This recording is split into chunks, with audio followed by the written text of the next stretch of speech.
Assalamualaikum warahmatullahi wabarakatuh. Selamat pagi, Shalom, Om Swastiastu, Namo Buddhaya, dan salam kebajikan bagi kita semua. Puji syukur kita ucapkan kepada Tuhan Yang Maha Esa, karena atas rahmatnya kita dapat berkumpul di acara Himologista Talk 2026.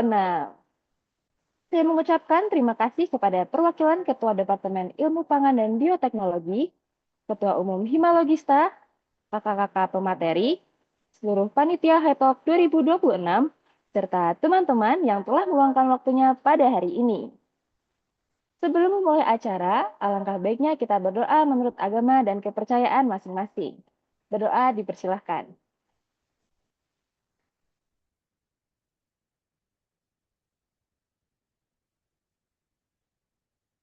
Berdoa tidak pernah selesai, tapi dapat dicukupkan. Perkenalkan, saya Aleta Maurila Bemona Raharjo dari Departemen Ilmu Pangan dan Bioteknologi Angkatan 2025, selaku Master of Ceremony yang akan memandu jalannya acara hari ini dari awal hingga akhir. Bagaimana nih kabar dari teman-teman hari ini? Pasti pada semangat banget dong untuk mengikuti Himologista Talk atau High Talk pada hari ini. Sebelumnya, saya izin mengingatkan kepada teman-teman semua untuk segera mengaktifkan kamera dan juga mematikan mikrofon selama acara berlangsung ya, terkecuali jika dipersilahkan untuk menyalakan mikrofonnya. Teman-teman, jangan lupa juga untuk menggunakan virtual background yang telah dikirimkan oleh panitia melalui kolom chat. Oke, mari kita lanjut. Tapi mungkin sebelum mulai, saya mau tanya-tanya dulu nih salah satu dari teman-teman di sini tentang kabarnya. Mungkin boleh untuk Vicky, kira-kira bisa on mic buat nemenin saya sebentar nggak ya? Bisa Kak. Oke, kira-kira dari Kak Vicky sendiri gimana nih kabarnya? Dan udah siap belum untuk mengikuti High Talk hari ini? Alhamdulillah kabar saya baik dan pastinya udah siap banget buat dengerin materi-materi dan juga insight dari pemateri di High Talk pagi ini. Oke, kayak dari Kak Vicky sendiri udah siap banget ya. Oke, kalau begitu terima kasih kepada Kak Vicky. Dan mungkin dari Kak Vicky bisa dimatikan lagi ya untuk mikrofonnya.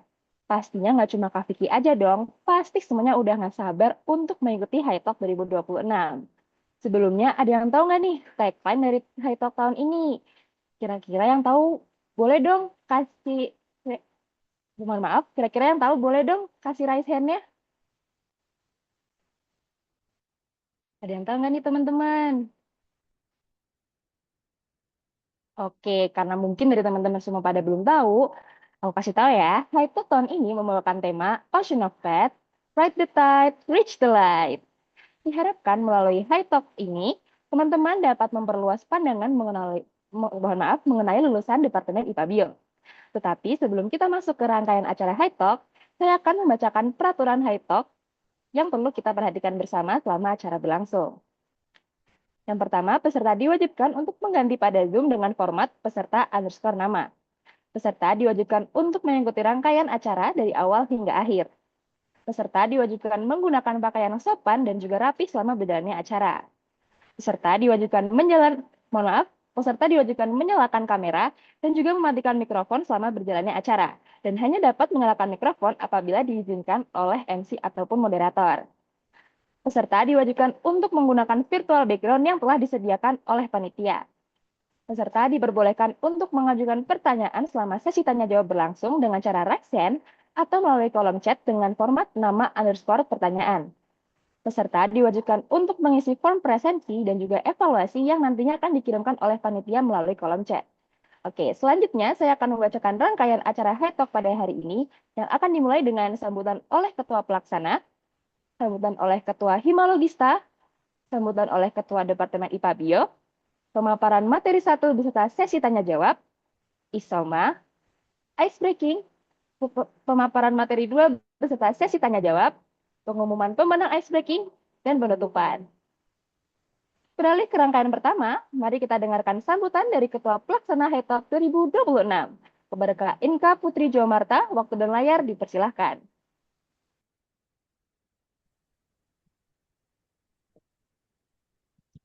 Baik, terima kasih MC atas waktunya.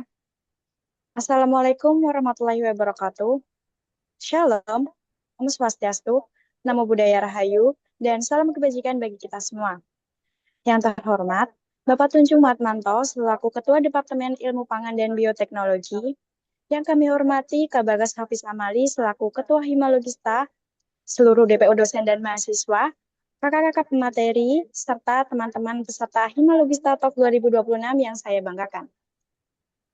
Pertama-tama, marilah kita panjatkan puji syukur kehadirat Allah Subhanahu wa taala karena atas rahmat dan karunia-Nya kita semua dapat berkumpul pada acara pagi hari ini di Himalogista Talk 2026. Hai Talk atau Himalogista Talk merupakan salah satu program kerja Himalogista yang diselenggarakan sebagai wadah untuk memperkenalkan dunia kerja kepada mahasiswa Departemen Ilmu Pangan dan Bioteknologi. Kegiatan ini diharapkan dapat menjadi referensi dan gambaran bagi mahasiswa dalam menentukan arah serta tujuan setelah menyelesaikan pendidikan di perguruan tinggi. Pada tahun ini, Himalogista Talk mengusung tema Ocean of Path, Ride the Tide, Teach the Light. Tema ini menggambarkan bahwa kehidupan merupakan lautan luas yang dipenuhi berbagai jalur perjalanan. Setiap individu akan menghadapi arus dan tantangan yang berbeda dalam menentukan arah masa depannya. Melalui High Talk ini, kami berharap para alumni dapat membagikan pengalaman, tantangan, serta pembelajaran serta perjalanan karirnya sehingga dapat menjadi inspirasi dan bekal bagi mahasiswa untuk lebih siap lagi menghadapi dunia kerja. Semoga kegiatan ini dapat memberikan wawasan baru, motivasi, serta membuka pandangan kita semua terhadap luasnya peluang karir di masa depan. Akhir kata, saya mengucapkan terima kasih kepada seluruh pihak yang telah mendukung dan berpartisipasi dalam terselenggaranya acara ini. Semoga Himalogista Talk 2026 dapat berjalan dengan lancar dan memberikan manfaat bagi kita semua. Wassalamualaikum warahmatullahi wabarakatuh. Baik, terima kasih saya ucapkan kepada Kak Inka selaku Ketua High Talk atas sambutan yang telah diberikan. Selanjutnya akan ada sambutan oleh Ketua Himalogista. Kepada Kak Bagas Hafiz Amali, waktu dan layar saya persilahkan. Terima kasih MC atas waktunya. Sebelumnya, Assalamualaikum warahmatullahi wabarakatuh. Shalom Om Swastiastu, Namo Buddhaya Rahayu, salam kebajikan dan salam sejahtera bagi kita semua. Yang saya hormati, Bapak Tunjung Mahatmanto selaku Ketua Departemen Ilmu Pangan dan Bioteknologi. Yang saya hormati DPO dosen serta DPO mahasiswa, serta kakak-kakak narasumber yang menyempatkan hadir pada hari ini, serta yang saya banggakan, peserta Himologista Talk 2026.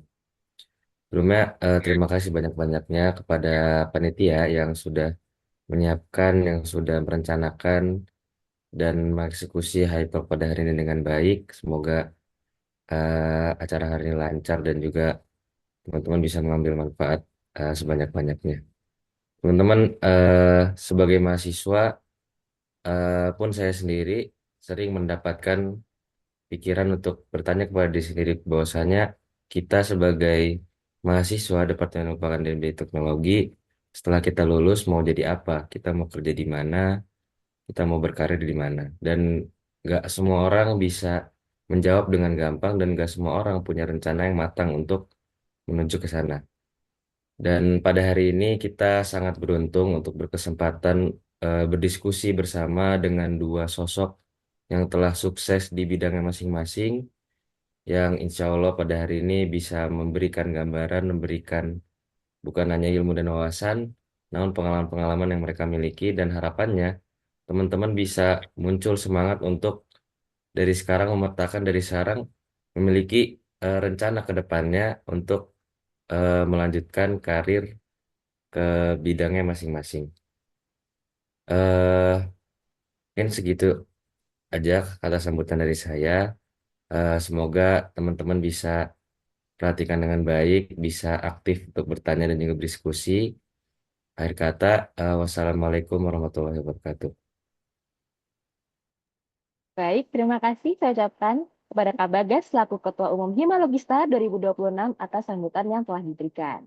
Selanjutnya, mari kita dengarkan sambutan oleh Ketua Departemen IPA Bio kepada Bapak Tunjung Mahatmanto, STP, MSI, PhD. Waktu dan layar saya persilahkan.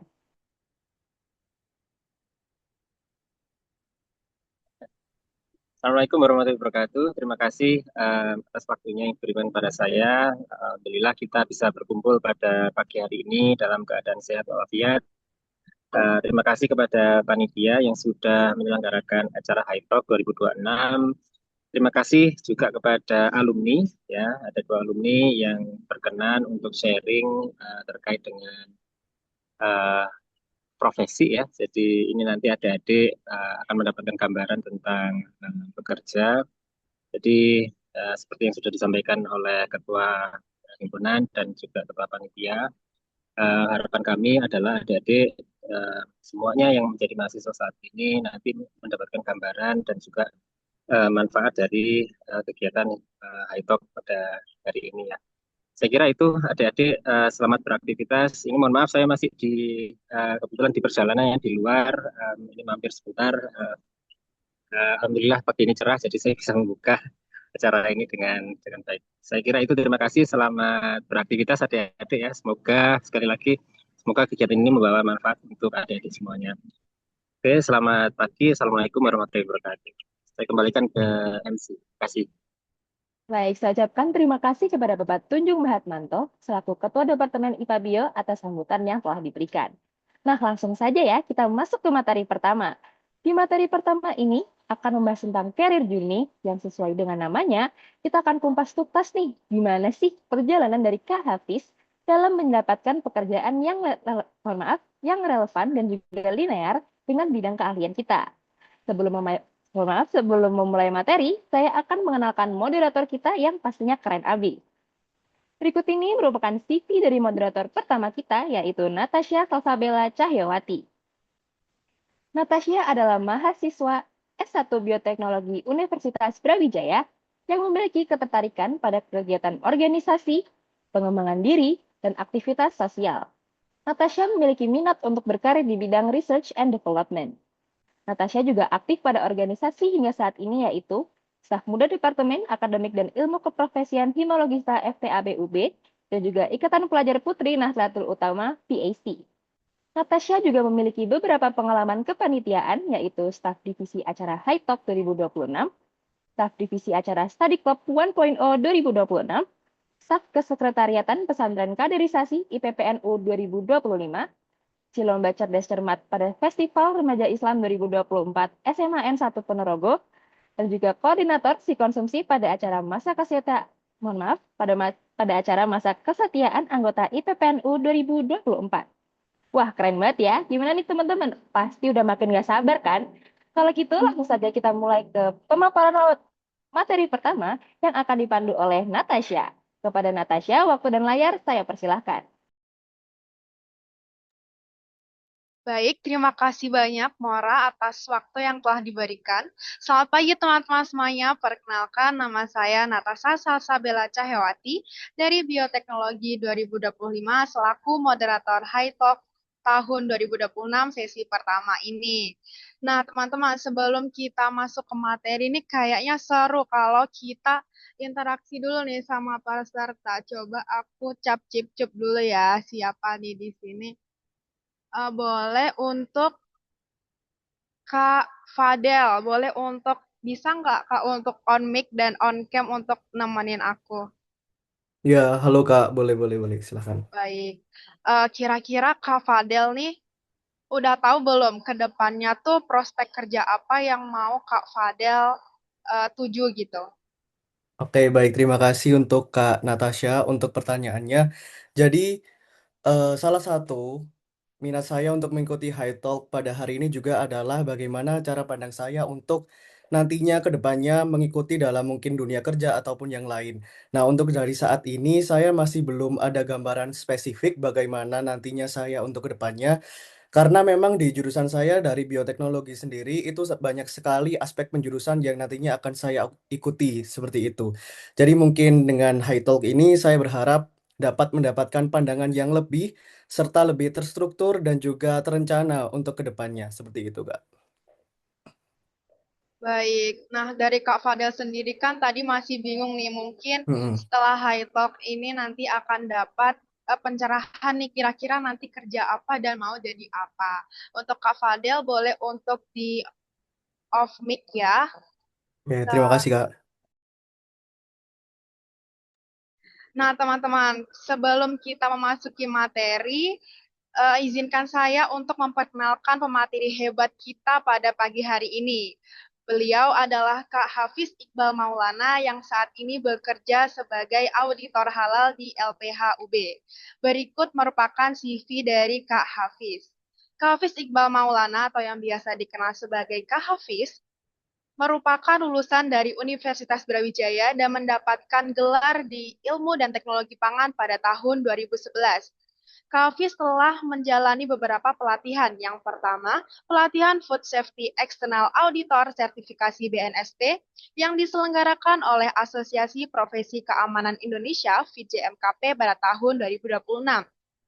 Yang kedua, pelatihan Food Safety Internal Auditor dan uji kompetensi sertifikasi BNSP yang diselenggarakan oleh Asosiasi Profesi Keamanan Pangan Indonesia (VJMKP) pada tahun 2025. Dan yang ketiga, pelatihan pengelola keamanan pangan berbasis HACCP dan uji kompetensi sertifikasi Badan Nasional Sertifikasi Profesi yang diselenggarakan oleh Asosiasi Profesi Keamanan Pangan Indonesia (VJMKP) pada tahun 2025. Kak Hafiz juga memiliki beberapa pengalaman kerja, di antaranya sebagai auditor halal di PT Brawijaya Multi Usaha, lembaga pemeriksa halal B pada tahun 2025 hingga saat ini. Yang kedua, sebagai asesor kompetensi BNSP di LSP Halal Industri Indonesia on behalf BNSP RI tahun 2024 hingga saat ini. Dan yang ketiga, Business Representative and Development di LPH LPPOM tahun 2024 hingga saat ini. Selain itu, Kak Hafiz juga sering memberikan pelatihan seperti Food Licensing and Registration, Food Halal Requirements and Certification, di School of Tourism Universitas Ciputra Surabaya tahun 2025. Yang kedua, pelatihan penerapan SJPH dan kompetensi penyelia halal berbasis SKKNI di Dinas Koperasi dan UMKM Provinsi Bangka Belitung tahun 2024. Dan yang ketiga, sebagai praktek dan teori juru sembelih halal di Masjid An-Nahl FKHUB tahun 2024. Wah, luar biasa sekali ya profil dari Kak Hafiz ini. Semakin gak sabar nih teman-teman untuk mendengarkan materi yang akan disampaikan beliau hari ini. Nah, sebelum memasuki materi, kayaknya seru nih kalau kita sapa dulu Kak Hafiz pada pagi hari ini. Selamat pagi Kak Hafiz, gimana nih Kak kabarnya hari ini? Ya, selamat siang semuanya. Suara saya terdengar ya? Sudah terdengar Kak? Oke, Assalamualaikum warahmatullahi wabarakatuh. Gimana kabarnya, panitia nih? Dari panitia sendiri kabarnya pastinya sangat baik Kak, dan sangat semangat untuk melaksanakan High Talk ini. Oke, Nah, mungkin ya dari Kak Hafiz, ya mungkin dari Kak Hafiz bisa berbagi perasaannya pada hari ini nih Kak, karena sudah mendapatkan kesempatan untuk berbagi cerita bersama teman-teman di sini. Gimana nih Kak perasaan?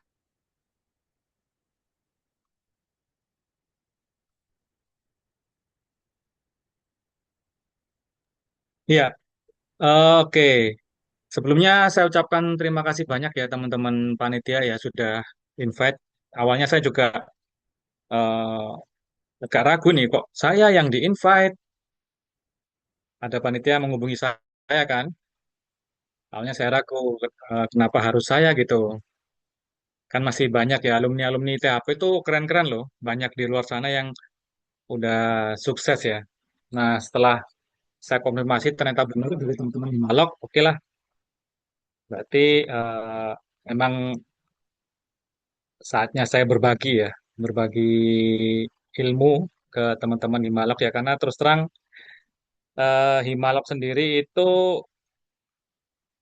semacam apa ya dulu ya, tempat saya mengabdi, tempat saya aktif berorganisasi, kemudian juga tempat saya mencari relasi ya, kawan-kawan banyak juga di Himalok. Jadi ya, ya senang sekali saya bisa ini ya berbagi ke teman-teman Himalogista ataupun adik-adik tingkat saya ya, yang mana mungkin sekarang agak berbeda ya. Kemarin saya tanyakan, oh ternyata ada dua jurusan ya, ada IPA dan Bio ya, IPA Bio ya. Kalau dulu kan cuman PHP zaman saya, teknologi hasil pertanian. Sekarang sudah berkembang menjadi IPA Bio ya. Tapi himpunannya masih satu ya, Himalog ya. Iya, Kak, betul. Oke, ya. Nggak apa-apa, nanti kita berbagi ke teman-teman baik itu ilmu pangan maupun ke teman-teman biotek ya, yang satunya ya. Benar sekali, Kak. Iya, Nah, oke. teman-teman, karena semakin nggak sabar nih untuk mendengarkan materi dan karena dari Kak Hafiznya juga sudah siap, maka tanpa menunggu lama lagi kepada Kak Hafiz, waktu dan layar kami persilahkan. Oke, saya izin share screen ya. Sudah dijadikan co-host ini. Sudah, Kak.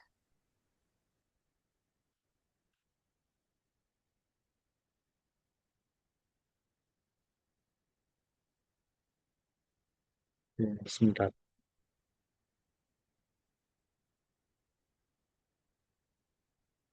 Nah, apakah sudah terlihat, teman-teman? Belum, Kak, belum muncul.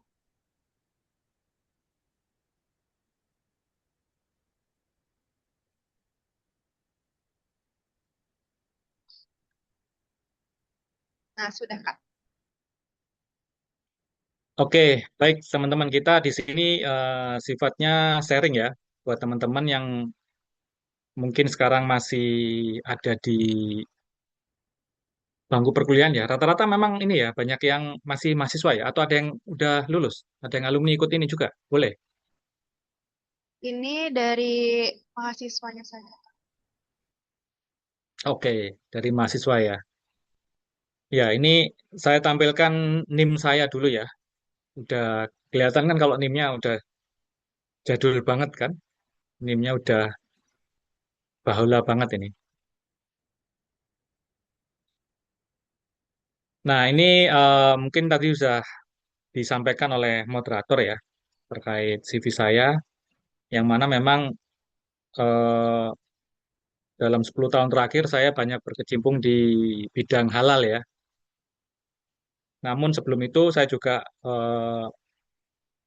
banyak ini ya malang melintang di beberapa perusahaan baik itu di food industry ataupun yang non food industry. Nah, nanti kita akan sama-sama nih pelajari mungkin secara kasar ya, karena kan nanti saya lihat di sesi kedua, materi kedua nanti kan menjelaskan tentang bidang-bidang ataupun profesi-profesi yang di luar ke THP-an atau teknologi pangan tapi masih memiliki sangkut paut ya, berkolerasi ya. Contohnya misalkan marketing. Nah, nanti kita akan sama-sama berdiskusi. Nah, ini masih ada ya slogan ini ya. Masih, Kak. Sekecil-kecilnya kita adalah saudara, sebesar-besarnya kita adalah keluarga. Nah, ini yang saya suka dari Malak ya, karena kan di sini wadah kita untuk saling tukar pikiran, saling berbagi, dan juga saling membantu ya, terutama untuk teman-teman alumni yang sudah berkiprah di luar ya.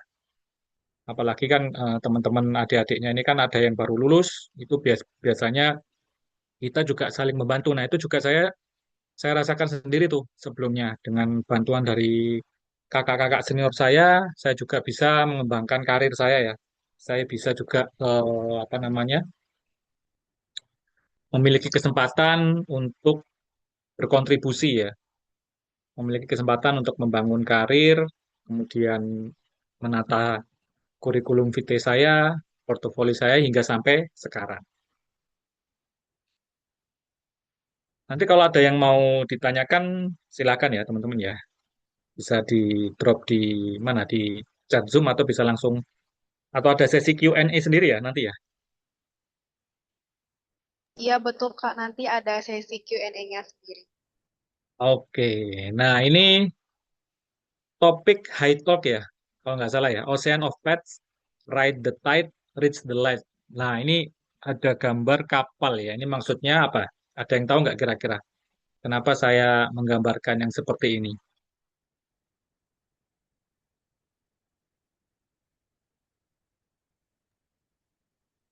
Boleh nih buat teman-teman yang tahu bisa dibantu jawab ke Hafiznya, bisa melalui chat Zoom ataupun langsung on. Ya ini ada kaitannya dengan karir kita ya nanti ya, kita mau kemana ke depannya gitu ya. Nah, ini kan kita lihat di gambarnya ya, ombaknya sangat tinggi. Nah, ini kalau eh, kita takut ya, itu kita pasti akan enggan tuh berlayar. Pasti kita lebih memilih untuk tetap di darat ya, tinggal di darat, kemudian hidup yang enak, hidup yang nyaman. Nah, akan tetapi pelaut akan memilih jalan yang berbeda. Mereka dengan segala kesiapan mental itu berani memutuskan untuk berlayar. Kenapa? Karena memang eh, passion mereka itu mereka suka tantangan.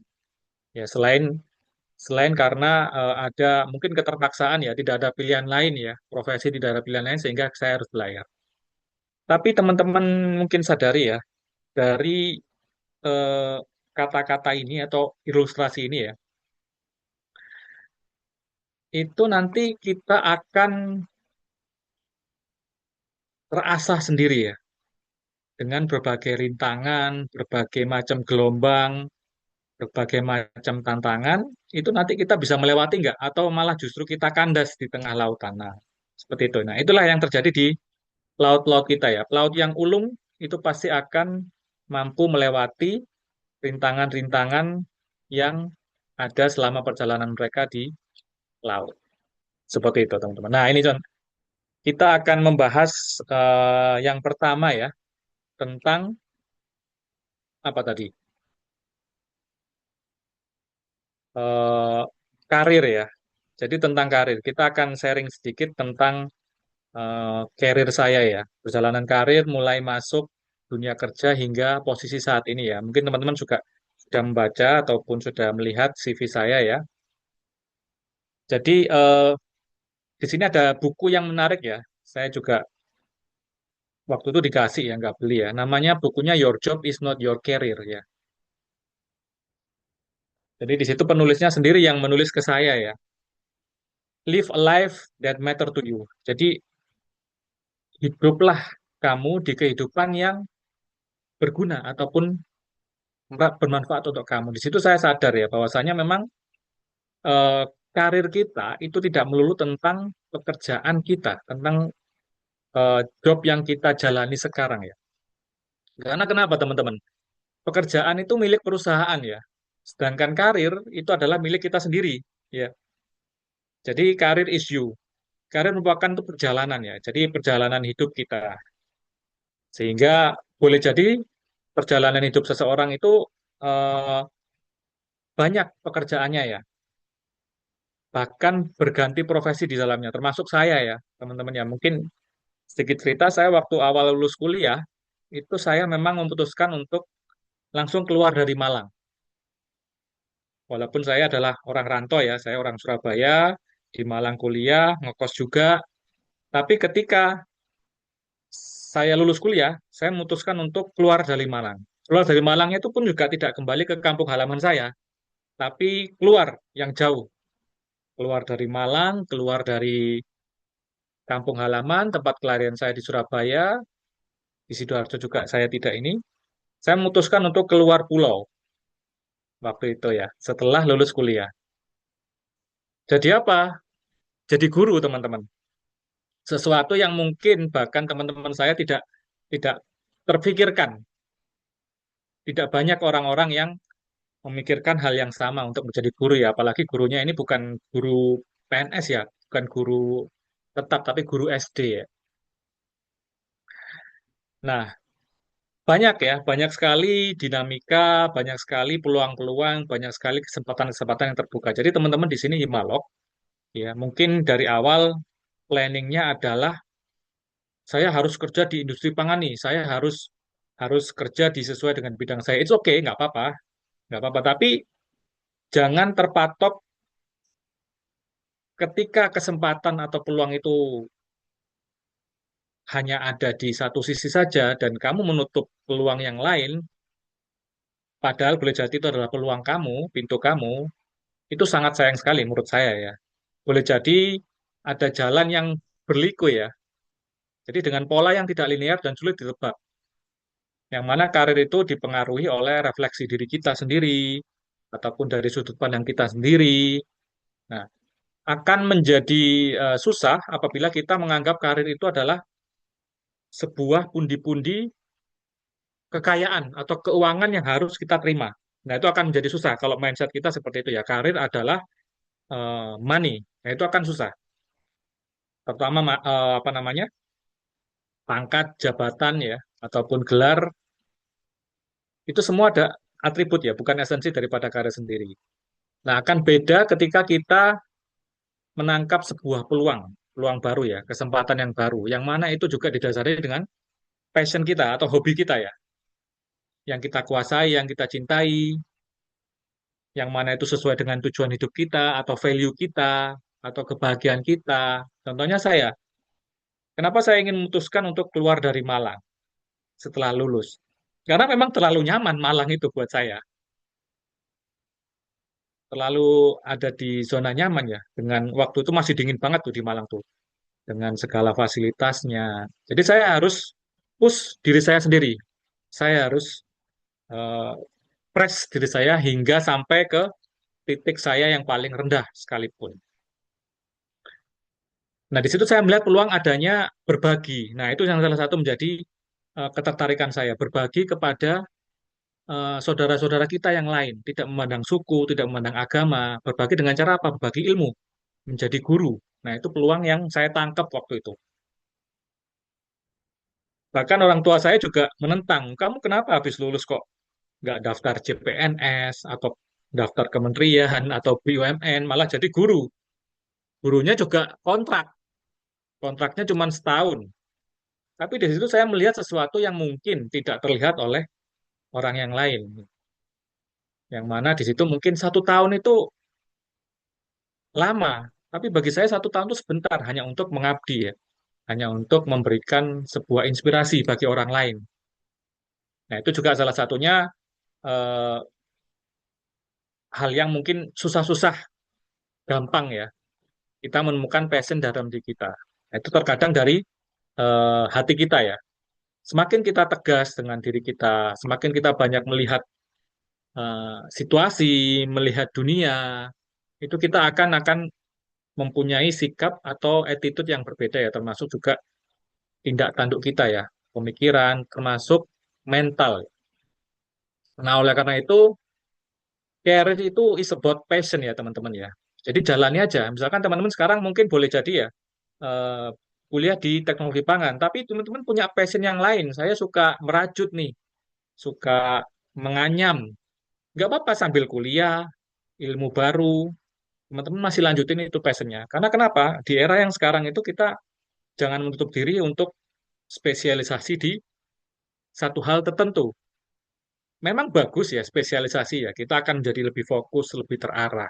Tapi di era yang sekarang, apalagi di beberapa pekerjaan yang nanti akan eh, hilang ya, itu kalau kita tidak siap hal yang seperti ini, itu akan terlambat, sulit ya, it's too late kita untuk memulai sesuatu. Sehingga memang lebih bagus adalah kita mempersiapkan karir kita itu seperti apa sih. Nah, ini mungkin gambaran ya, gambaran karir eh, karir, kemudian ditunjang dengan pengalaman, kedua itu akan menjadi aset yang berharga, yaitu portofolio ya.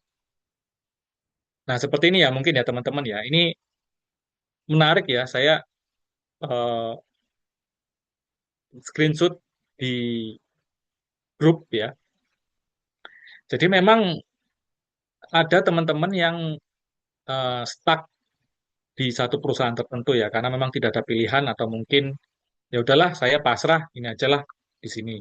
Ada juga yang mereka yang dalam hatinya itu ingin berubah, ingin menjadi lebih baik, ada. Sehingga ketika hal itu menjadi pemicu, itu mereka akan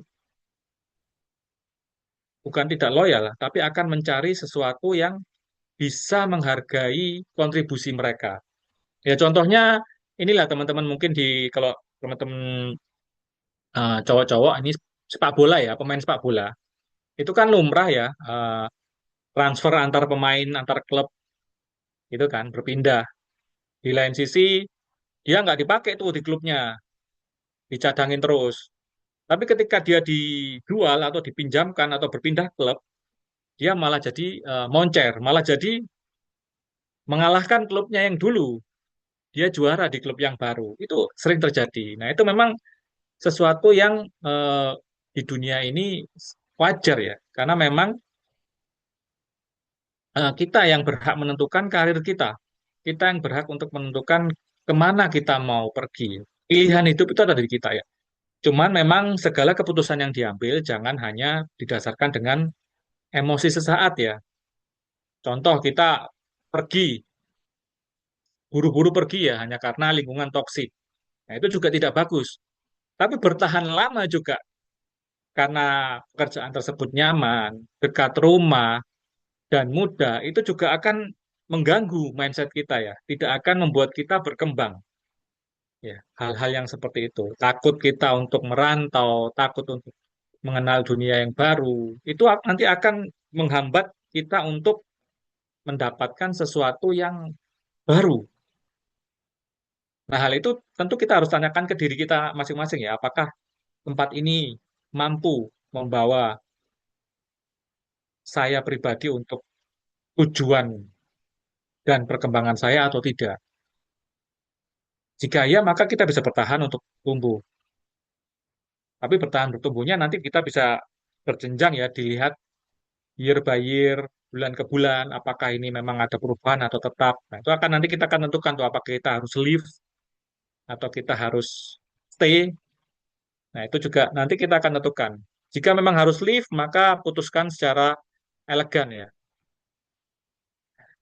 Nah, karena memang dalam karir ya, loyalitas terbesar itu bukan kepada perusahaan, no, no, bukan pada perusahaan ya.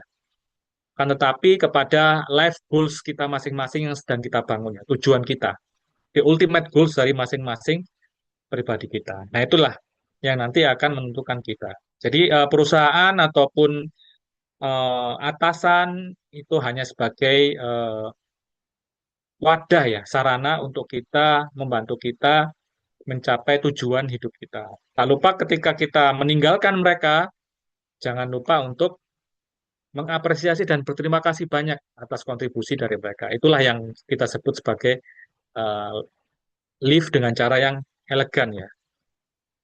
Nah,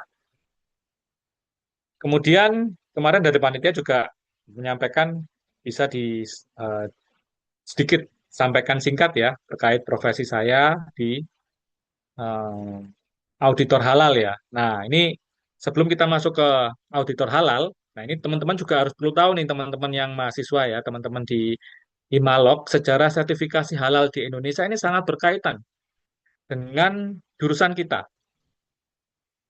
Jadi sejarah sertifikasi halal di Indonesia itu sangat berkaitan. Nah, jadi memang awal kesadaran label halal itu berawal dari Kota Malang, teman-teman ya. Jadi kenapa muncul sertifikasi halal itu sejarahnya dari Malang tahun 1988, di mana 1988 itu saya baru lahir. Tapi kasusnya itu sudah merebak di tahun tersebut, 1988. Dari mana muncul? Nah, ternyata ada dosen pangan kita, yaitu Prof. Tri Susanto. Mungkin teman-teman sudah tidak mengenalnya ya, karena beliau sudah meninggal, wafat di tahun 2011. Beliau adalah dekan yang pertama FTP. Beliau guru besar THP, Teknologi Hasil Pertanian ya. Beliau profesor pertama di jurusan kita di THP, namanya Prof. Tri Susanto. Nah, ketika itu beliau melakukan penelitian ya, penelitian tentang beberapa makanan yang mengandung babi ya, terutama emulsifier, kemudian stabilizer, pengental. Nah, temuan-temuan tersebut ternyata eh, ditulis ditulis oleh teman-teman dari lembaga apa pers ya, pers mahasiswa tapi dari fakultas sebelah, dari Fakultas Peternakan. Nama majalahnya kalau tidak salah Kanopi ya, teman-teman Kanopi menulis sebuah buletin yang mana Hasil penelitian Prof. Tri Susanto itu ada kandungan babi di beberapa makanan ataupun produk yang beredar di Indonesia. Nah, zaman segitu, 1988, belum ada internet, belum ada medsos, belum ada TikTok, dan yang lain sebagainya, tapi bisa viral, teman-teman ya. Gimana? Bisa bayangkan nggak? Zaman segitu bisa viral dan bahkan bisa menghebohkan Indonesia, bisa mengguncang perekonomian Indonesia. Nah, itu heboh semua itu tahun 1988. Nah, ini beliau ya, Prof. Tri Susanto, ulama yang mengawinkan ilmu pangan dan syariah. Nah, ternyata beberapa produk mengandung babi dan beberapa merek itu terkenal ya, termasuk susu, termasuk roti. Nah, dasar itulah yang membuat presiden kita waktu itu, ya Pak Harto ya, Presiden Soeharto, itu memerintahkan untuk MUI untuk melakukan sertifikasi halal. Nah, jadi berawal dari tahun 88, kemudian prosesnya masih terus berjalan, baru keluar itu di 1993 sertifikat halal yang pertama ya. Dengan beberapa kajian, dengan cara metode, audit, nah, itu baru keluar di tahun 1993 sertifikat halal pertama. Nah, ini fotonya beliau ya, Prof. Tri Susanto, mungkin di tahun 2010 ya, masih sehat beliau. Nah, ini dengan Direktur LPPOM MUI ya, salah satu lembaga halal yang sudah 30 tahun lebih ya berkiprah di Indonesia. Nah, ini waktu berita meninggal beliau di tanggal 30 November 2011 ya. Jadi teman-teman di THP harus tahu nih. Jadi dosen THP, dekan pertama, ini yang menjadi latar belakang sertifikasi halal ya, perintis pangan halal. Jadi kalau Kementerian Agama menyebutnya adalah Bapak Halal pertama Indonesia. Nah, itu dari dosen kita, dosen THP. Nah, itu bikin geger tuh. Beberapa produk bahkan teman-teman eh, masyarakat itu tidak mau makan. Betapa menguncangnya itu waktu itu. Tidak ada yang mau beli makanan karena isu babi ini. Sehingga perusahaan-perusahaan banyak yang rugi, ada juga yang tutup ya. Karena barangnya tidak laku, produknya tidak laku. Nah, ini mungkin nanti teman-teman bisa lihat sendiri ya di Instagramnya apa LPHUB. Nah, ini ada linknya sendiri ya. Di sini teman-teman bisa melihat ya tokoh halal Indonesia, yaitu Bapak Halal Indonesia, Prof. Tri Susanto. Nah, kemudian setelah beliau meninggal 2011, tongkat estafet tersebut masih tetap dilanjutkan oleh eh, putra Brawijaya. Di tahun 6 tahun kemudian, di tahun 2017, dilantiklah kepala BPJPH yang pertama. BPJPH itu Badan Penyelenggara Jaminan Produk Halal yang dibentuk oleh pemerintah. Yaitu kepalanya, ketuanya yang pertama, yaitu dari Brawijaya juga, dari Guru Besar Fakultas Perikanan, yaitu Prof. Sukoso. Nah, ini adalah kepala BPJPH yang pertama. Beliau yang melanjutkan perjuangan daripada Prof. Tri Susanto ya. Jadi menancapkan fondasi untuk lembaga halal dari pemerintah yang bertanggung jawab untuk memastikan kehalalan bahan. Nah, kemudian sebagai auditor sendiri, apa sih tugasnya, Kak? Nah, sebenarnya fungsi kunci sebagai auditor halal ini ada di Keputusan Menteri Tenaga Kerja nomor 266 tahun 2019. Nah, fungsi kuncinya sebenarnya ada dua, yaitu merencanakan pemeriksaan bahan, ya, jadi diperiksa bahan bakunya dan proses produk halal. Dan yang kedua, melakukan pemeriksaan, jadi merencanakan, kemudian memeriksa, mengaudit, seperti itu. Jadi bahan-bahannya kita cek. Namun secara breakdown, itu ternyata secara SKKNI, itu eh, banyak yang dicek ya, tidak hanya bahan saja, tapi prosesnya juga harus dicek. Apakah ini melalui proses fermentasi, ya teman-teman THP mungkin sudah belajar ya, kemudian proses sequencing DNA atau tidak, hanya proses mixing atau proses thermal ya, menggunakan panas. Nah, itu salah satu yang harus kita cek di pabrik ya. Kemudian selain itu kita juga harus mengecek bahan baku yang digunakan, termasuk juga produk-produk yang nanti akan dijual. Nah, kemudian setelah itu kita nyusun laporan ya, laporan hasil audit, apakah eh, kriteria halalnya itu terpenuhi atau tidak. Jadi memang kita mencocokkan audit itu kan kita mencocokkan antara kesesuaian implementasi di lapangan dengan standar. Kriterianya ini harus klop. Standar yang digunakan adalah SJPH, standar sistem jaminan produk halal yang 5 kriteria itu.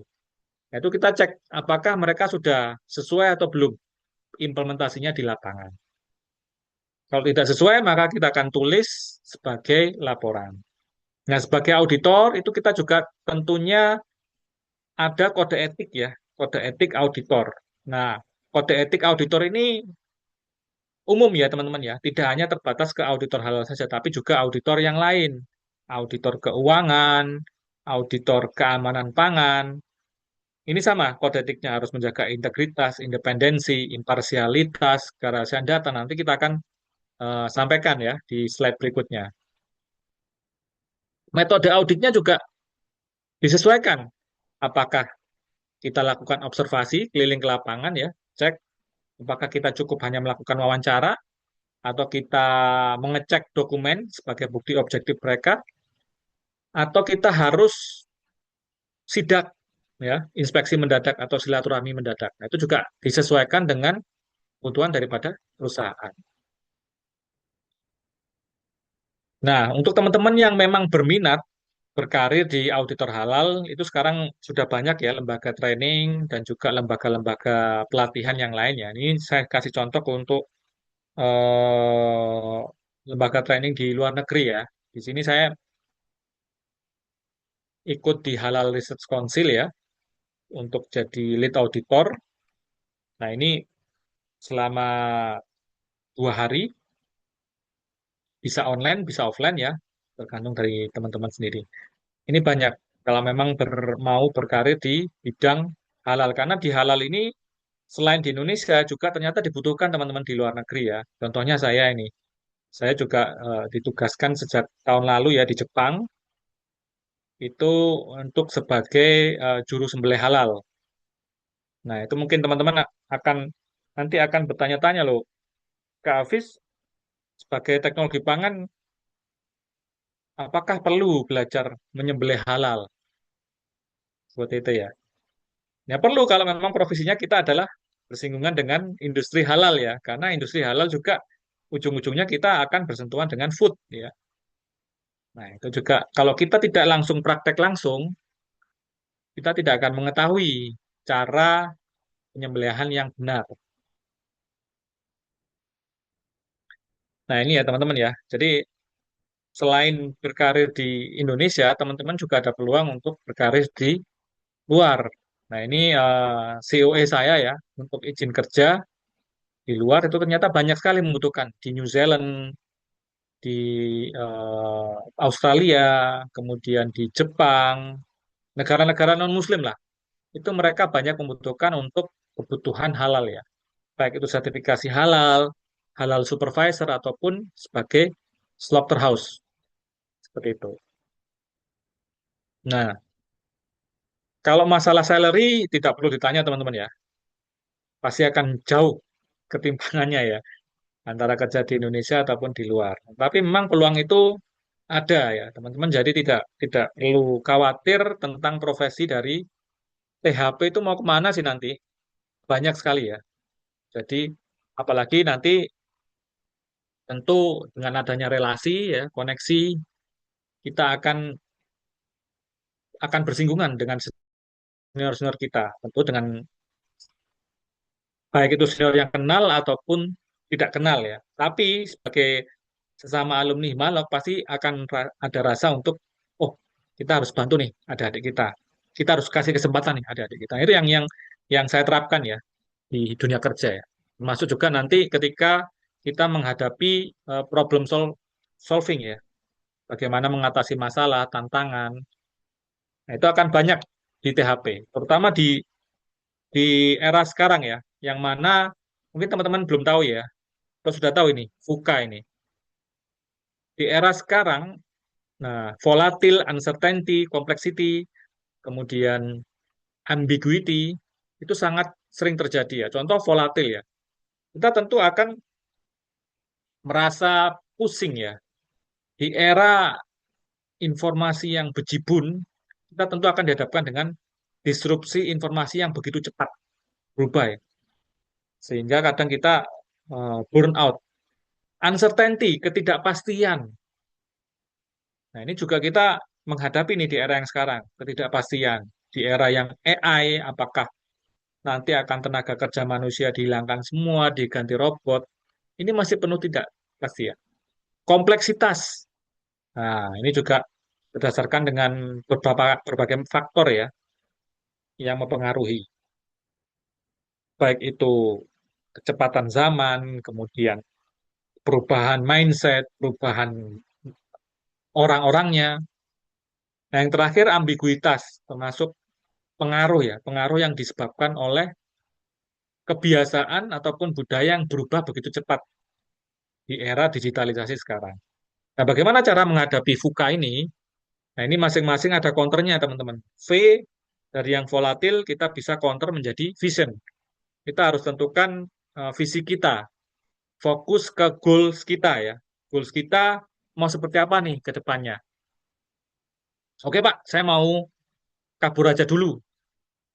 Sementara ini saya mau meninggalkan Indonesia, saya mau mencari pengalaman di luar. Nah, itu menjadi salah satu contoh goals ya. Lalu teman-teman jalani aja. Mungkin nggak tahun ini, mungkin juga nggak tahun depan. Tapi jadikan itu sebagai doa, doa kita ya. Karena memang doa itu menjadi sebuah faktor penentu yang sangat kuat. Boleh jadi tidak dikabulkan saat ini, atau tahun ini, atau tahun depan. Boleh jadi 5 tahun nanti, 10 tahun nanti, kita harus keliling dulu, muter-muter jalan dulu. Itu boleh jadi. Tapi tidak ada salah kita untuk eh, inginnya kemana sih. Kemudian untuk ketidakpastian, kita bisa counter dengan kesepemahamannya. Pemahaman perspektif yang bagus supaya hal yang tidak pasti itu kita jadikan pasti. Kita jadikan sebuah positif mindset, sebuah optimisme. Kompleksitas. Nah, kita clearkan lagi dari yang ruwet, benangnya yang menggulung dengan berat, kita pelan-pelan uraikan satu persatu. Hidup kita yang mungkin, oh masih nanti nih, kita mau keluar negeri. Nggak apa-apa, kita jalani aja yang ada dulu. Kesempatan, setiap kesempatan, peluang, kita ambil. Yang penting, menghadapi segala kompleksitas, kita harus clear, dan jangan sampai kita berdiam diri, teman-teman. Mohon maaf ya. Jangan sampai kita mengendap, maksudnya stuck, lulus, ya udahlah saya pengennya maunya, pokoknya harus kerja di perusahaan multinasional company, BUMN. Mendaftar tahun ini, nggak keterima tahun ini, ya udah saya nunggu tahun depan, pokoknya saya maunya BUMN. Itu juga salah satu hal yang bisa mengganggu pola pikir kita. Nah, kita mau ngapain nih sambil menunggu? Kalau kita improve diri kita, develop diri kita dengan mengikuti berbagai macam training, itu oke, nggak apa-apa. Tapi kalau kita hanya menunggu, kemudian kita tidak berbuat sesuatu yang meningkatkan kreativitas kita, itu juga nanti akan sama seperti air yang mengendap, teman-teman ya. Air yang mengendap atau air comberan itu nanti akan lama-lama kan bau ya. Lama-lama akan menjadi sarang nyamuk. Nah, seperti itu contohnya. Kita harus tetap keep moving. Kita tetap jalan, kita tetap eh, berupaya apa yang sebaik kita. Karena tentu doa tanpa diiringi dengan usaha juga sia-sia, sama aja. Kemudian yang terakhir, ambiguitas itu akan kita counter dengan agility. Agility itu apa? Fleksibel. Jadi oke lah, nggak apa-apa kita mungkin nggak berkecimpung di dunia pangan dulu. Seperti saya, oke lah, saya kerja di perbankan. Jadi setelah jadi guru, saya kerja di bank, teman-teman. Loh Pak, kenapa bank? Ya karena saya diterimanya bank. Bank membutuhkan saya, seorang sarjana teknologi pangan. Awalnya saya juga ragu, kenapa bank butuh saya ya? Apa permintaan pasar di dunia perbankan terhadap seorang sarjana lulusan teknologi pangan? Ternyata bank itu juga membutuhkan orang yang mengetahui tentang dunia pangan itu. Karena kenapa? Ternyata setelah saya kerja di bank, saya harus bersinggungan dengan industri pangan, yang mana mereka membutuhkan modal kerja untuk beli mesin, untuk proses eh, membangun pabrik. Nah, itu kalau kita tidak punya apa basic teknologi pangan, tidak tahu kita. Nah, dengan di bank itu kita punya relasi ya. Oh, ternyata beli mesin itu di sini. Oh, ternyata beli peralatan itu ada di Cina. Apa saja sih yang dibutuhkan untuk bikin snack, bikin ciki. Nah, itu ternyata mereka butuh kita untuk analisis ya. Analisis dampak dan resikonya. Apakah benar nih perusahaan eh, mau pinjam duit untuk modal kerja. Nah, itu. Nah, ini ya sekilas yang kita temui di dunia kerja ya, red flag ya. Sepele tapi bahaya ya. Apa aja red flag itu ya? Jadi memang tanda-tanda kecil yang justru akan membahayakan kita menjadi bom waktu. Yang pertama, yaitu overtime. Kita kebiasaan lembur ya. Lembur bisa jadi itu menambah income kita ya. Ada tambahan jam lembur, ada tambahan honor lembur. Tapi resikonya apa? Kita capek, burn out lama-lama. Mungkin kalau awal-awal ketika masih umur setelah lulus kuliah ya 23, 24, 25, energi kita akan banyak, kita juga masih masih kuat, semangat ya. It's okay, nggak apa-apa. Tapi kalau terus-menerus, nanti akan jadi pertanyaan, ini kerjamu efektif nggak? Yang 8 jam kerja, jangan-jangan kamu nggak efektif sehingga itu tambahan kerja. Nah, itu nanti work-life balance-nya rusak tuh. Waktu untuk keluarga akan terganggu, kemudian untuk istirahat juga rusak. Ya mungkin kita akan mendapatkan hal yang banyak ya. Tapi itu juga boleh jadi jadi sarana ketika kita masih muda ya. Tapi ditujukan bukan untuk menambah uang ya. Tujukannya untuk menambah skill, menambah jam terbang. Itu boleh overtime. Kemudian komunikasi minimalis. Nah, komunikasi menjadi hal yang penting ya selama di dunia kerja ya, apalagi newbie ya. Usahakan kita jangan malu untuk bertanya, sehingga kita kalau ada pekerjaan yang tidak kita mengerti, kita tidak dipikir sendiri, tidak frustrasi. Termasuk juga miskom, salah paham antar tim. Nah, itu akan menimbulkan konflik. Jadi memang harus di setting sedemikian rupa pola komunikasi kita. Termasuk juga attitude ya. Di sini tidak ada yang saling merendahkan, feedback sepihak, apalagi bullying, apalagi menghina. Memang kita ketika masuk ya masuk di dunia kerja itu eh, pasti akan kita diremehkan. Wah, ini anak baru ini bisa apa sih dia? Gitu kan. Wah, ini apa sih? It's okay, nggak apa-apa. Teman-teman pilihannya cuma dua, ambil atau tinggalkan. Ambil sebagai penyemangat, motivasi kita untuk menunjukkan nih saya bisa. Atau teman-teman baper, ya. Wah, nggak enak nih, toxic nih. Udahlah, leave aja. Nah, jadi itu yang nanti akan mempengaruhi kita. Jadi takut inisiatif dan demotivasi ya, terutama ya. Kemudian ada juga jargon kita semua itu keluarga. Nah, ini memang nggak asing ya kalau di dunia kerja ya. Kita keluarga lah, nggak apa-apa lah. Salah-salah sedikit nggak apa-apa. Cuman jangan sampai itu menjadi bias ya, ataupun jadi penyalahgunaan. Contohnya eksploitasi, kemudian tidak ada sekat, dan akhirnya ujung-ujungnya kita nggak akan bisa bilang tidak karena sungkan. Contoh ketika sudah jam kerja, jam 5 tet ya, pulang, kita udah di rumah. Kemudian ada kerjaan yang membutuhkan kita. Kebetulan rumah kita dekat. Akhirnya diminta, tolong dong ini, kita kan keluarga di ini. Ya perusahaan kita nanti kalau gagal kita kita juga yang kena. Nah, itu juga kadang disalahgunakan ya terlalu berlebihan. Itu juga tidak bagus.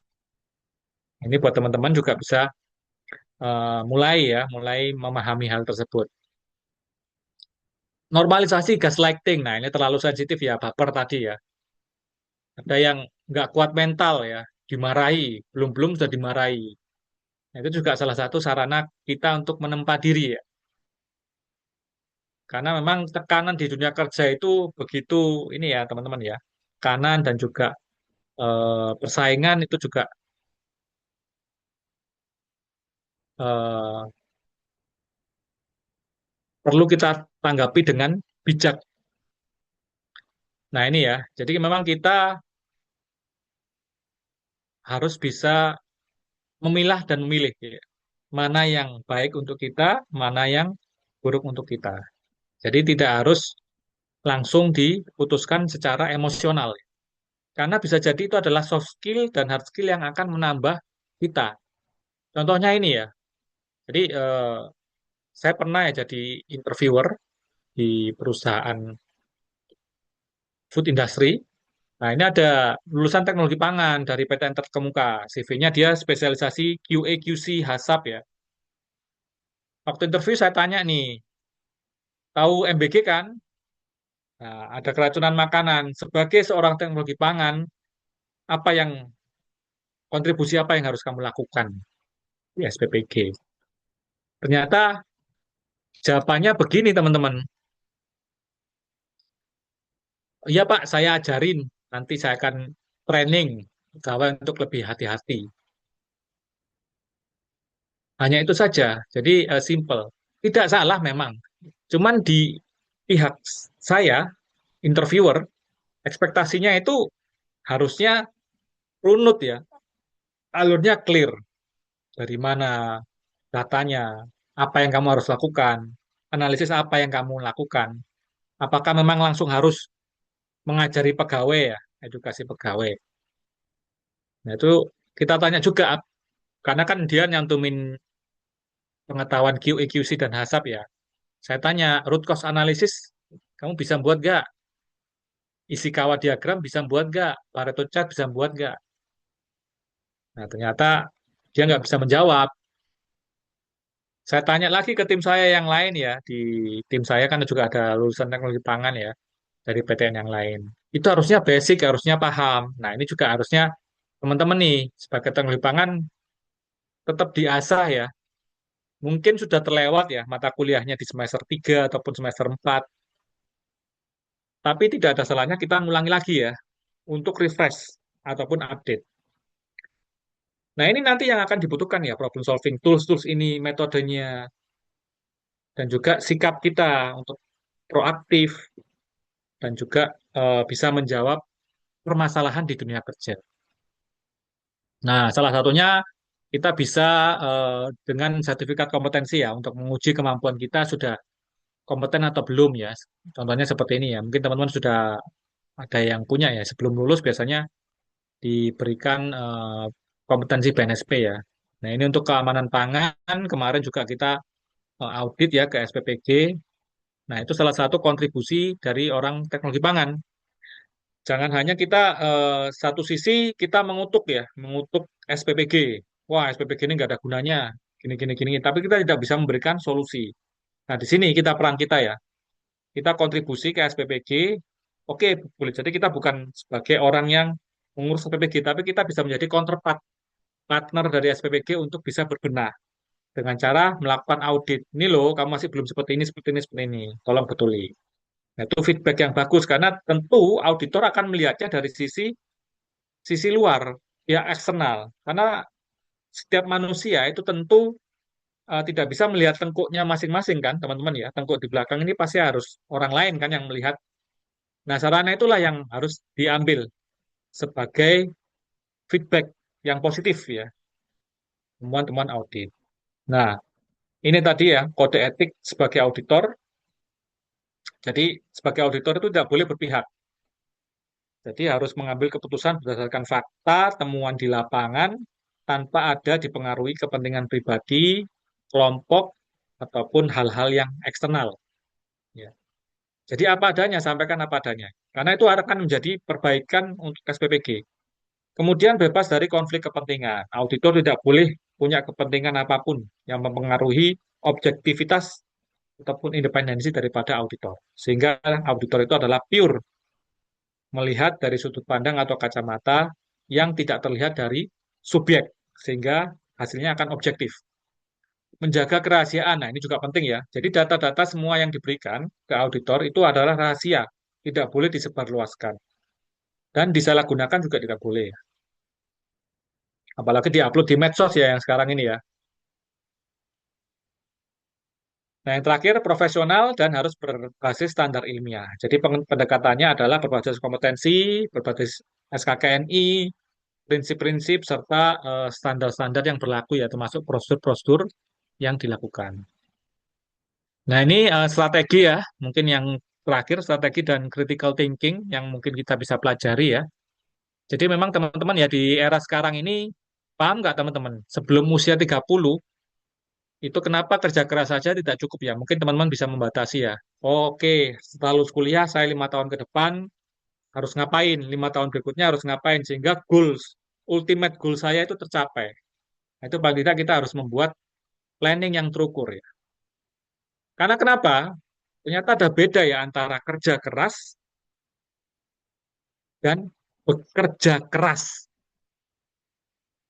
Beda ya, kerja keras dan bekerja keras. Hard work dan working hard ya. Nanti kita akan beda ya. Kenapa? Karena seperti ini ya, mayoritas di kita itu percaya bahwa kerja keras itu bisa membuat kita kaya. Kedengarannya logis memang, tapi ada satu masalah kerja. Kita tidak bisa menambah 25 jam kerja ya. Contohnya ini di warung Madura ini ya. Warung Madura kan biasanya tertulis ya, tidak tutup ya, tutup kecuali hari kiamat gitu kan. Kadang kan seperti itu ya. Atau buka 25 jam. Karena mereka memang merasa 24 jam itu kurang. Kita dibatasi oleh sesuatu yang dinamakan waktu. Yaitu aktif income yang membatasi kita. Termasuk juga kesehatan kita, fisik kita. Nah, itu pasti akan ada harga yang harus dibayar. Nah, itu masalahnya adalah sistem pendidikan kita itu tidak mengajarkan hal yang demikian. Kita diajari sebagai karyawan, sebagai buruh, bekerja ikut orang, bukan sebagai pemilik aset. Oke, nggak apa-apa kita mungkin ikut orang dulu, tapi batasi kita mungkin 5 tahun atau 10 tahun. Setelah itu tentukan pilihan kita. Setelah kita ada modal ya tentunya ya. Karena kenapa? Di musim sekarang ini ya, banyak PHK. Kalau kita tidak punya sesuatu hal yang selain daripada itu, maka kita akan terlambat nih, terlambat mengantisipasinya. Contohnya network, kenalan, kemudian pengetahuan, skill. Kita harus tetap asah, baik itu selama bekerja ataupun di luar kerja. Training-training, jangan jangan malas untuk menambah update hal yang baru. Contohnya sekarang adalah soft skill yang baru yaitu terkait media sosial, bikin konten. Nah itu di zaman saya nggak ada tuh.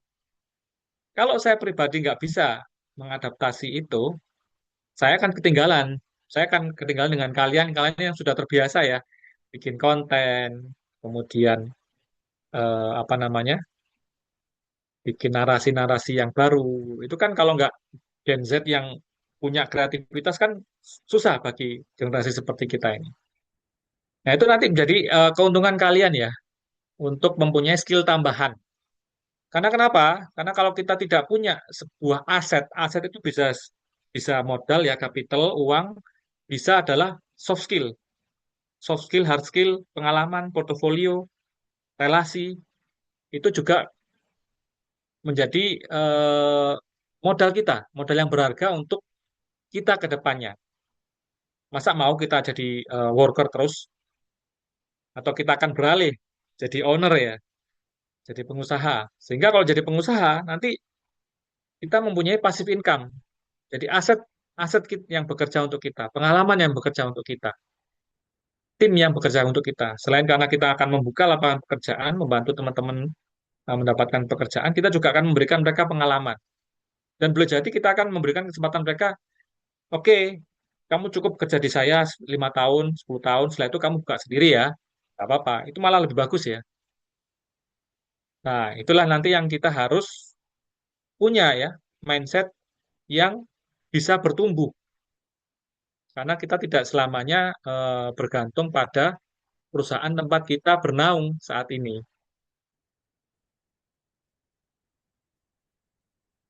Nah, ini sedikit inspirasi ya teman-teman ya. Mungkin akan sangat berkorelasi, tapi jangan dijadikan patokan bahwa oh ternyata kalau kayak gini nanti kita bisa bisa sukses ya.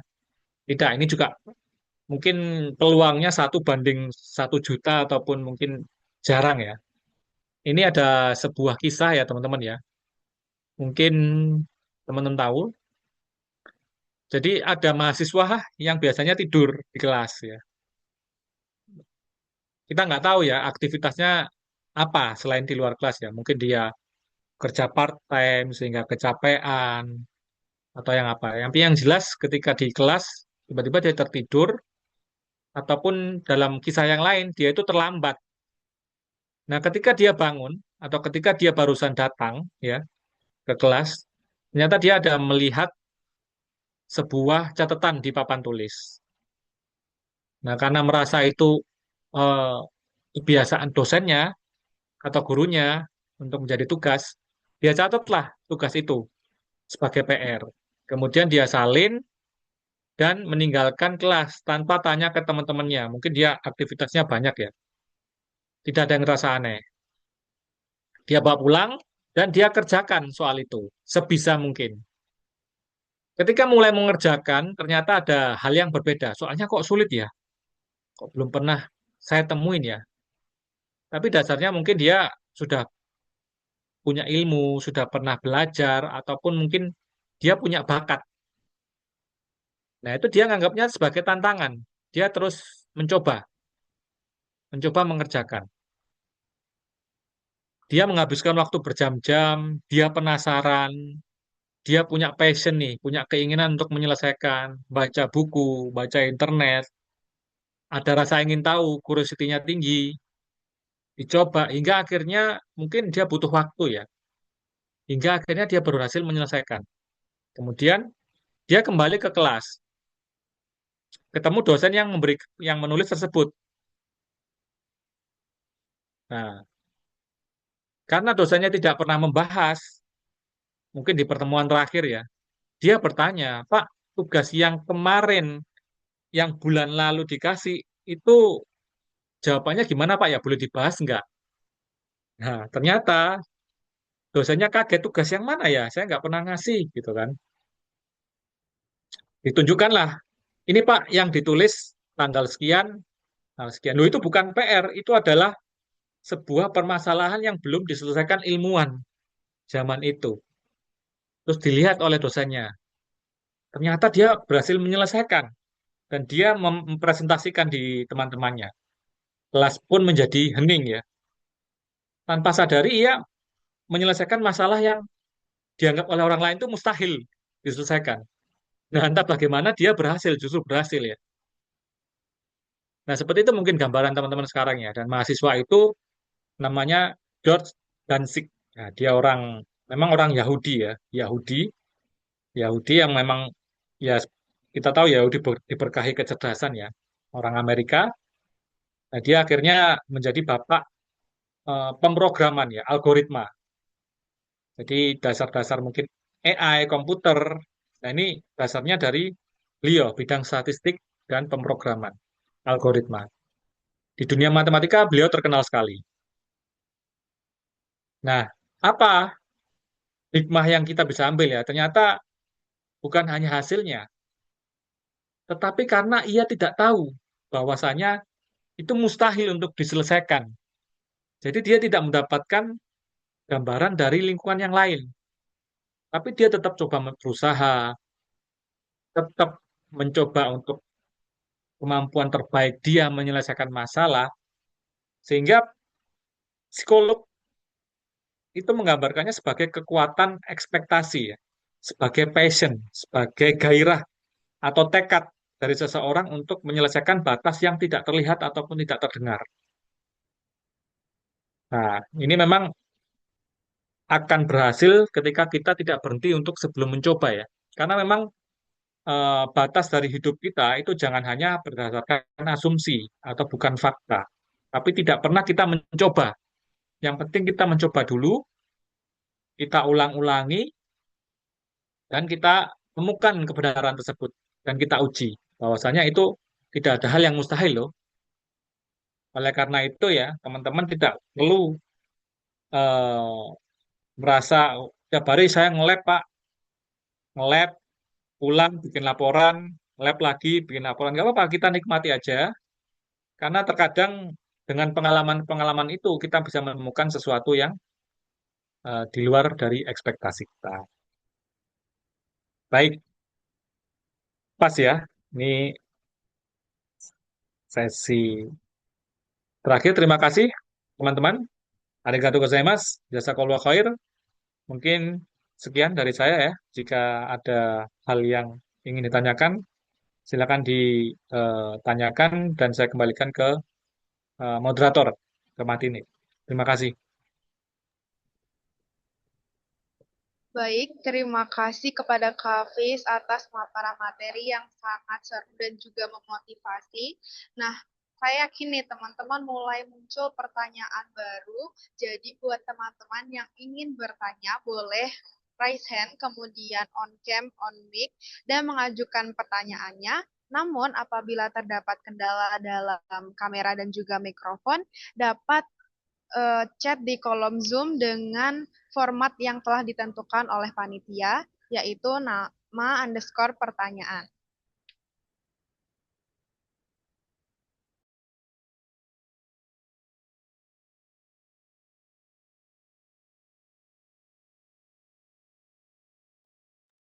Ya, silakan teman-teman.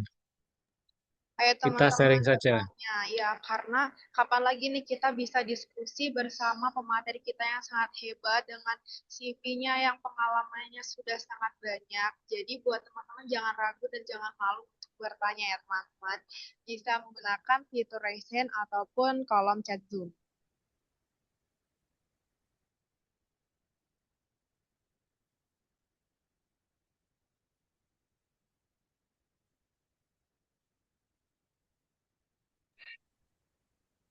Kayaknya kurang ya jamnya ya.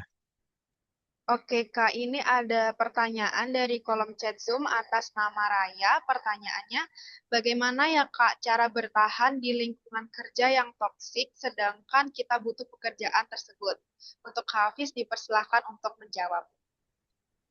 Oke, ya. Itu pertanyaan yang bagus sekali ya. Di lingkungan yang toksik ya. Nah, era sekarang itu kita masuk ke era yang namanya survival mode. Survival of the most resilient. Jadi di sini kita tidak membutuhkan IQ ya. IQ ini ya faktor kesekian, tapi resilient, daya tahan kita, mental kita nanti akan berpengaruh. Bahkan ini bisa membuat perusahaan yang sudah bertahun-tahun operasi sekaliber Kodak, Nokia itu bisa gulung tikar karena mereka tidak mampu mengikuti perkembangan zaman. Nah, ini kita butuh apa biasanya ya? Kita harus eh, melihat dari sudut pandang masing-masing ya.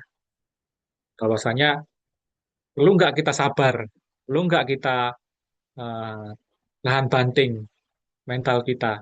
Apakah memang eh, perusahaan ini layak untuk kita pertahankan? Itu juga menjadi salah satu faktor teman-teman ya.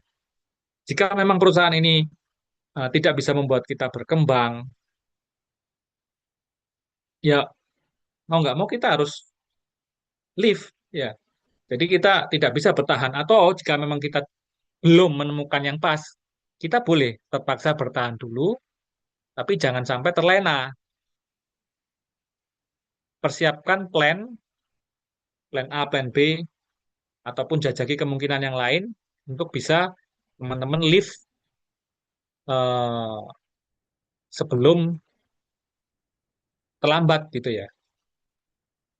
Jadi memang resilient ini eh, sangat mempengaruhi di era sekarang ya. Ada yang beberapa memilih untuk bertahan. Udahlah Pak, saya tahan aja daripada nanti susah cari kerja. Nah, itu juga ada.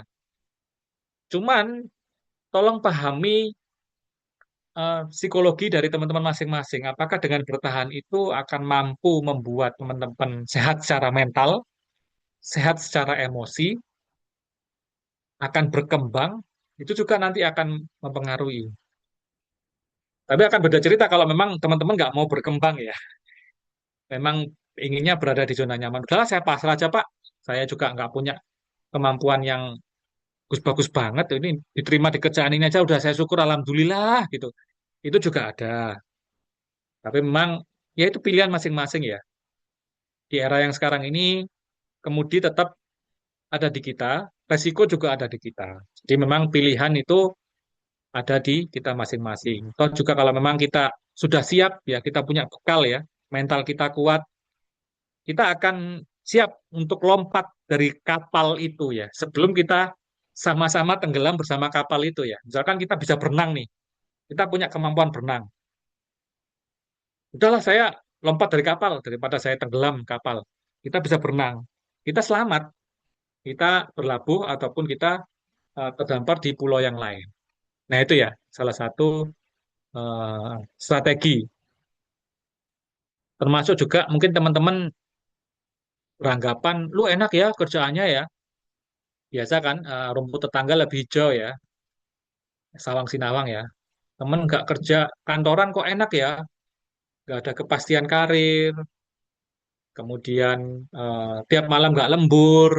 Nah, ternyata nganggur itu atau belum dapat kerja itu bukan hal yang sesuatu yang ada di pikiran kita. Justru yang bikin kita menderita adalah overthinking ya, pikiran yang terlalu banyak berputar-putar di kepala kita, ketakutan kita, kemudian kekhawatiran kita, itu yang nanti bikin kita hancur. Nah, itu tergantung reaksi kita. Gimana nih? Kita mau terusan terus-menerus membiarkan pikiran itu bergentayangan, merespon kepala kita, atau kita santai aja. Rezeki sudah ada yang ngatur, tinggal kita mau berusaha nggak, gengsi atau enggak kita seperti itu ya. Contohnya kemarin kita ini ya ada masalah ya. Contoh datang terlambat di kantor 10 menit. Nah, ternyata 10 menit datang ke kantor ini suasana hati kita gimana nih? Apakah terganggu, marah, fokus kita terganggu? Apakah masalahnya hanya di terlambat 10 menit? Ternyata bukan ya teman-teman. Masalahnya adalah di kembali ke pikiran kita ya. Bisa jadi eh, orang yang gajinya gede, tapi pikirannya itu masalahnya banyak. Itu pasti akan ada balancing seperti itu. Pasti akan ada dampaknya ya. Resikonya seperti apa. Nah, kuncinya apa? Kuncinya adalah sesuatu yang bisa kita kontrol melalui pikiran. Jika memang tidak bisa kontrol, kenapa kita harus terus pikirkan gitu ya? Kita bisa lepaskan. Gimana kalau gagal? Itu kan asumsi. Kita belum mencoba. Jadi jangan pikirkan gagal dulu, tapi kita jalan dulu, action dulu ya. Kita udah stres duluan mikirin masa depan kita harus gimana. Kalau sudah punya 3 saringan ini, itu kita akan bisa melewati. Apa itu saringannya? Yaitu ini kejadian, pemikiran ini atau cuman karangan di kepala, kepala aja. Kalau hanya asumsi, pikiran di kepala, stres, udah jangan terlalu dipikirkan, jangan overthinking. Kita jalani, tetap berjalan ya. Kemudian yang kedua, ini pikiran bisa kita kontrol nggak? Kalau nggak bisa, contoh skip. Misalkan yang nggak bisa kita kontrol waktu, ya terutama umur, ataupun keputusan dari perusahaan mau terima kita atau tidak. Nah, kalau memang tidak bisa kita kontrol, kita ya nggak usah pikirin. Contoh misalkan, waduh, saya udah S2 Pak, saya harus jadi dosen. Saya harus jadi dosen di PTN terkemuka. Kita udah daftar ya, CPNS dosen di Brawijaya. Kita nggak keterima, kalah sama saingan. Itu anaknya si ini, itu orang deket sini, punya ordal. Itu sesuatu yang tidak bisa kita kontrol ya, teman-teman ya. Bisa kita skip, tidak terlalu overthinking.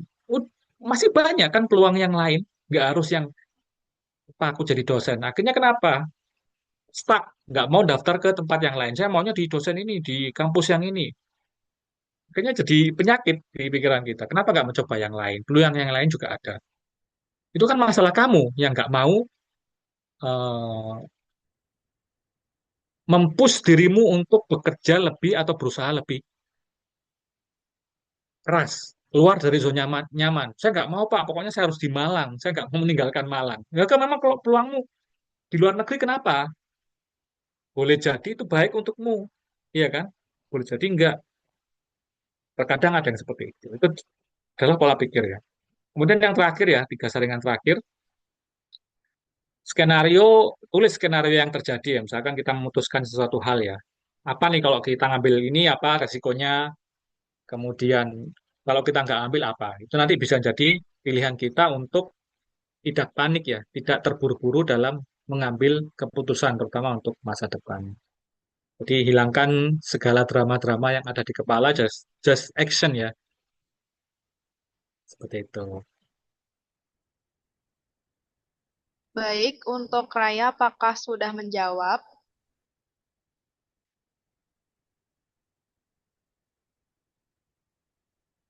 Oke, Oke, ini ada satu lagi pertanyaan dari kolom chat Kak atas nama Raihan.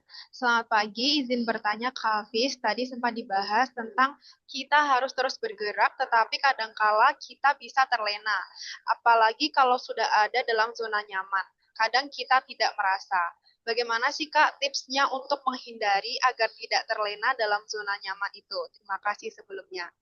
Dipersilakan untuk Kak Hafiz untuk menjawab pertanyaannya. ya, ya memang zona nyaman itu melenakan ya, apalagi jika kita memang sudah enak ya, sudah gajinya besar, kemudian eh, tidak mau berimprove, nah itu sangat-sangat melenakan ya. Contoh misalkan ya kita asumsikan aja kita pegawainya Nokia, tahu Nokia ya? HP Nokia tahu ya teman-teman ya? Masih masih merasakan ya Nokia, karena zaman saya dulu Nokia yang paling itu dulu pegawainya itu mungkin berada di atas angin, angin ya, nggak ada pesaing, semua eh, konsumen membeli itu, ya kan? Atau inilah perusahaan otomotif Jepang yang terkenal ya apa? Toyota, Honda, ya. Itu selama bertahun-tahun lebih dari 50 tahun ya, itu selalu berada di urutan ke atas.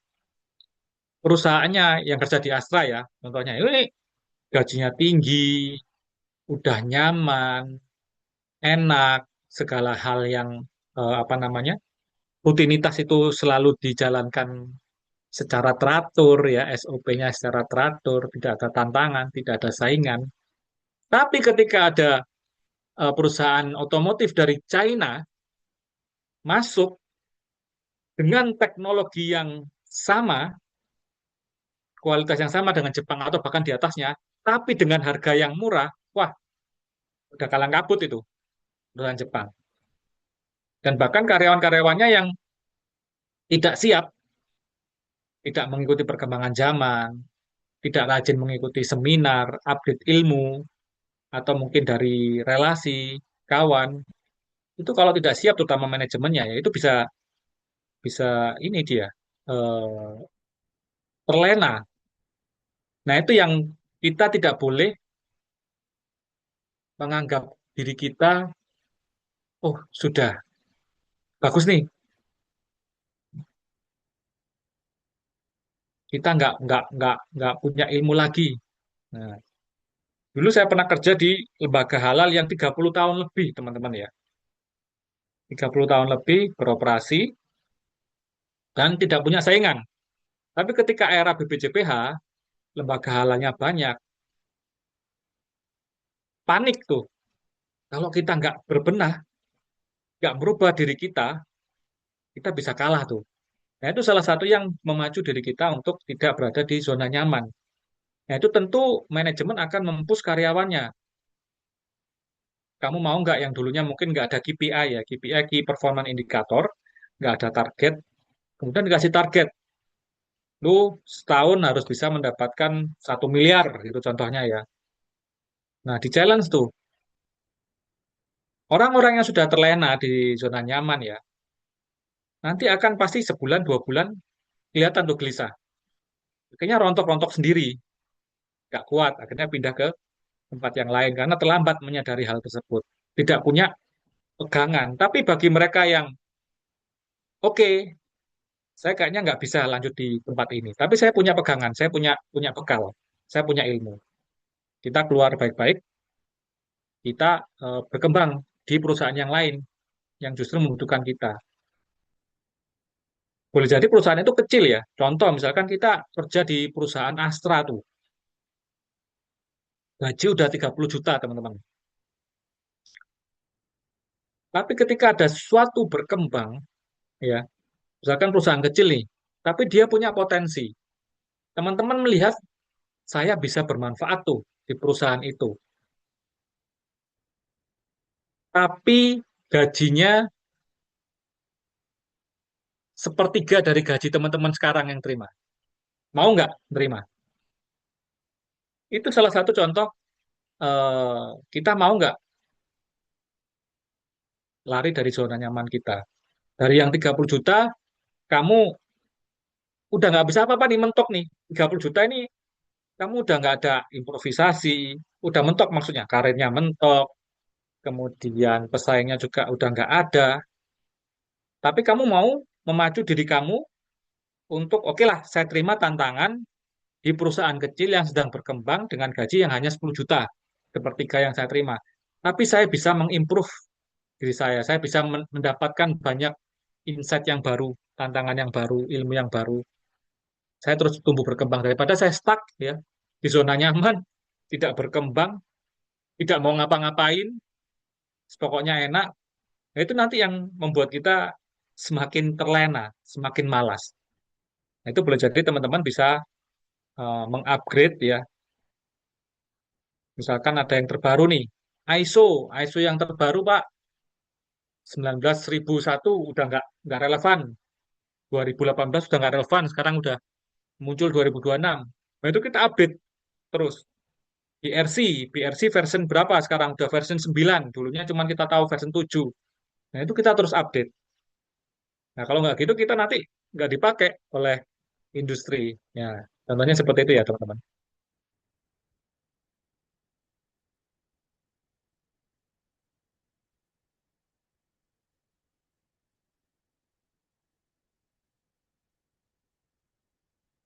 Ada lagi?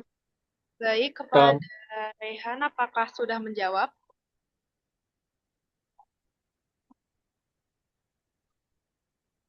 Baik. Nah, teman-teman, diucapkan terima kasih kepada Kak Hafiz atas jawaban yang luar biasa. Dan teman-teman, karena keterbatasan waktu, maka sesi tanya jawab ini harus kita akhiri. Saya akan membacakan kesimpulan dari materi yang telah disampaikan oleh Kak Hafiz. Kak Hafiz Iqbal Maulana merupakan lulusan dari Ilmu dan Teknologi Pangan pada tahun 2011 yang saat ini bekerja sebagai auditor halal di LPH UB. Dari kisah inspiratif Kak Hafiz, kita belajar bahwa aset terbesar seorang profesional itu bukan hanya ijazah dan pengalaman kerja, tetapi perpaduan antara pengetahuan, integritas, kemampuan berpikir kritis, soft skill, dan keberanian melawan tantangan. Selain itu, dunia kerja saat ini berada dalam kondisi VUCA, yaitu volatility, uncertainty, complexity, and ambiguity, yaitu lingkungan yang penuh perubahan cepat, ketidakpastian, kompleksitas, dan ambiguitas. Oleh karena itu, seseorang perlu menerapkan prinsip VUCA Prime, yaitu memiliki vision yang jelas terhadap tujuan karir, understanding untuk terus belajar dan menerima masukan, clarity dalam menyusun langkah yang terarah, serta agility untuk beradaptasi dengan perubahan dan tantangan yang terus berkembang. Dengan bekal tersebut, setiap individu tidak hanya mampu menghadapi perubahan, tetapi juga dapat mengubah tantangan menjadi peluang untuk berkembang. Baik, terima kasih kepada Kak Hafiz atas pemaparan materi dan sesi tanya jawab yang sangat luar biasa. Semoga ilmu yang disampaikan tadi dapat bermanfaat bagi teman-teman semuanya.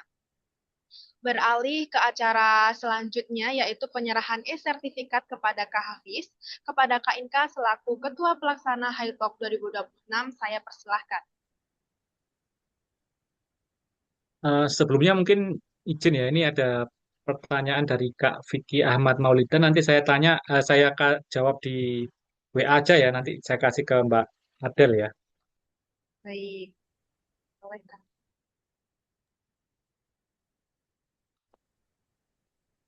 Baik, terima kasih juga saya sampaikan kepada Kak Hafiz yang telah menyempatkan waktunya untuk berbagi pengalaman kepada teman-teman Departemen Ilmu Pangan dan Bioteknologi.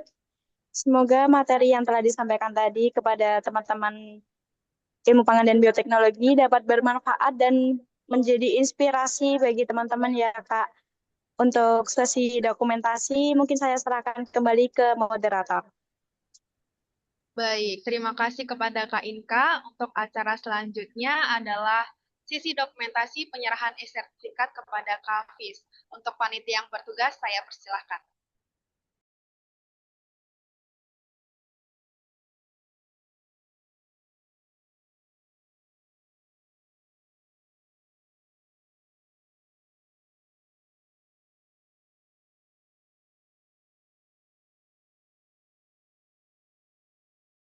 Oke, karena sudah siap, maka sesi dokumentasi akan saya pandu dalam hitungan 3, 2, 1.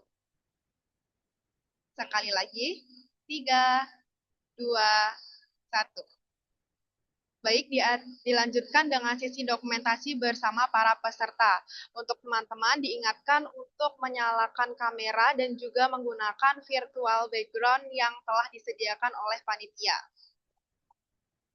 Mungkin akan saya beri waktu beberapa detik untuk teman-teman bersiap-siap.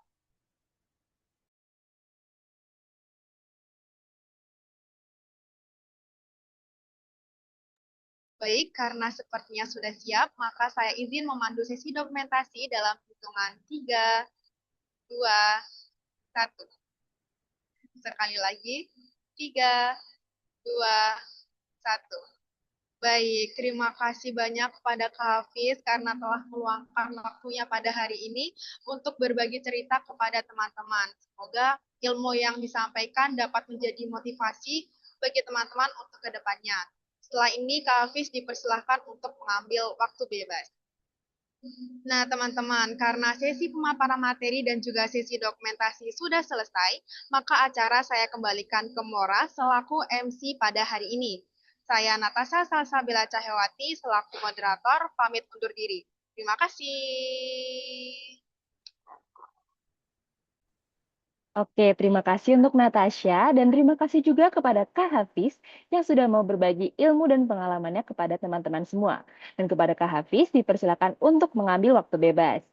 Nah, karena pemaparan dari materi pertama sudah selesai, kita akan break dulu nih teman-teman selama 30 menit. Selama break ini dimohon kepada teman-teman untuk tetap stay di room Zoom ya. Karena sebelum masuk ke materi kedua, akan ada sesi ice breaking yang pastinya seru banget dan ada hadiah yang menarik loh.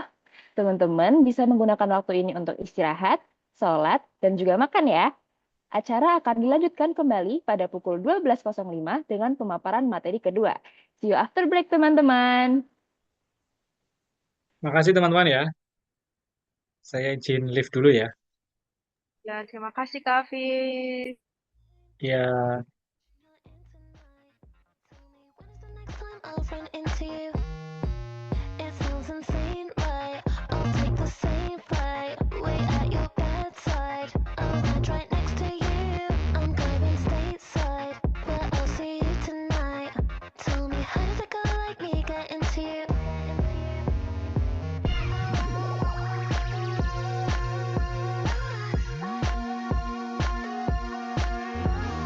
You can be my